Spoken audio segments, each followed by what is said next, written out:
We are the Goal Diggers, and this is our Learning Circle 2 assignment, Personal Leadership Stories.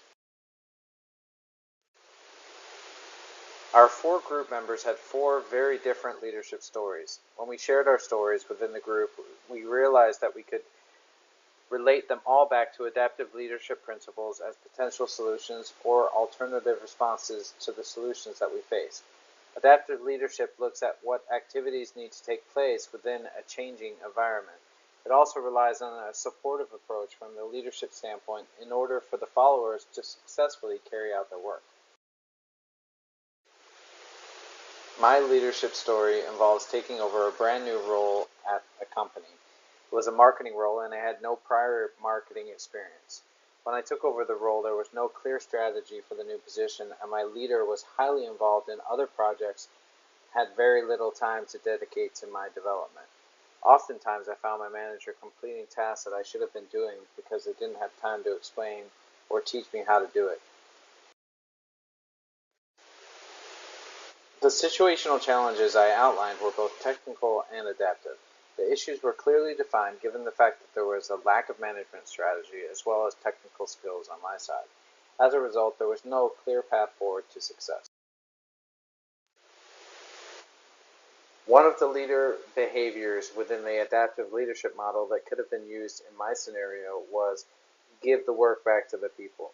I had the confidence in my leader and the willingness to put in the work to be successful. Really, all I needed was some direction and structure within the new role and the ability to discuss the challenges within an open forum or a holding environment. I would have been able to execute and show success in a more timely manner if these things were available.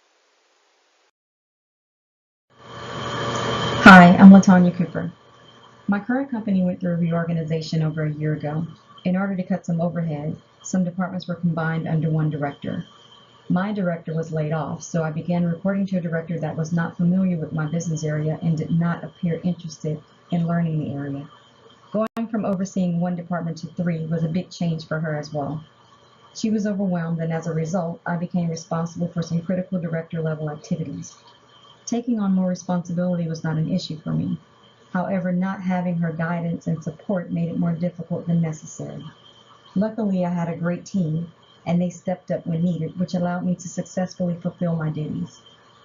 Annual review time always makes me anxious. However, this year was even more disturbing. My director was extremely hands-off during the year, so I had no idea how she would rate me. During my annual review, she confirmed my fears. She stated, "I apologize that I can't go into detail on any of the sections. I honestly don't know what you do. However, you must be doing a good job because the work is getting done and I haven't received any complaints, so that's a good thing." Even though I managed to do a good job handling all of the new responsibilities in her eyes, I would have handled things more efficiently and confidently with some guidance from leadership. Direction, encouragement, and support from my new director could have yielded great results instead of mere good results. If she would have attempted to regulate the stress, my concerns could have been communicated to my director in a holding environment without repercussions, and she could have used her expertise to help things transition more smoothly.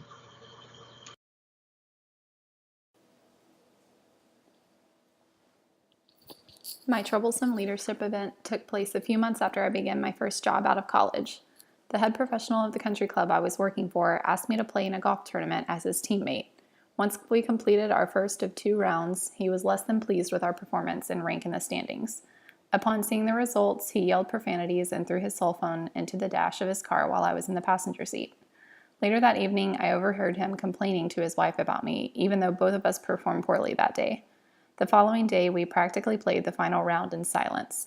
From that point forward, he rarely acknowledged me at work, making a point to speak to everyone but me.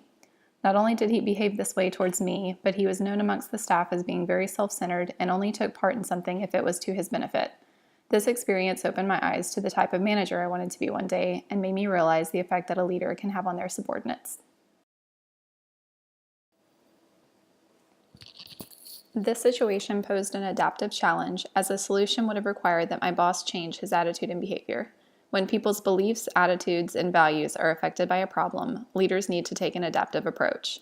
How a leader decides if he or she faces an adaptive challenge is to determine whether or not the challenge strikes at the core feelings and thoughts of others. By changing his attitude and realizing the effect his behavior had on the work environment and employee morale, my boss could have earned the respect of his subordinates and been a much more effective leader. A few summers ago, a friend of mine convinced me to help him with outside sales at a rental car company. Occasionally, I would moonlight as a customer assistance representative, helping customers who were in car accidents set up rentals until their vehicles were fixed or replaced. One of my first days in this position, I assisted a customer in such a predicament. Insurance typically covers a certain amount towards a rental, but this customer decided they wanted to upgrade to the next vehicle class, electing to pay the difference. Fast forward 2 weeks. Insurance informs us and the customer that they would only cover a percentage of the rental, just as I had initially told the customer was likely to happen. At this point, the customer states that they had no recollection of this and they would not be paying what they owe. Having little experience with how to proceed, I approached the branch manager for advice. She went on to tell me that I needed to void the upgrade and essentially toss my sale, because the customer is always right, even if it hurts the employees. This didn't sit well with me or an assistant manager because of the documented agreement with the customer and a customer satisfaction function that a separate monthly compensation for the office was based on. If any disagreements were to come up, customer satisfaction would take a small toll as opposed to greatly affecting a single employee's sales compensation. After questioning the branch manager's decision, the assistant manager was sent home without pay for the rest of the day. Within the framework of adaptive leadership theory, there are two pieces in particular that would have improved this situation. First, if the branch manager would have regulated distress by establishing these practices as norms for the workplace, employees may have been comfortable or at least desensitized to the situation. Additionally, if the branch manager incorporated the psychotherapy perspective from the viewpoints making up the adaptive leadership process, she may have realized that employees require support to overcome internal conflicts instead of an environment that doesn't encourage alternative ideas. This may have reduced the chances of the assistant manager questioning her in the manner that he did.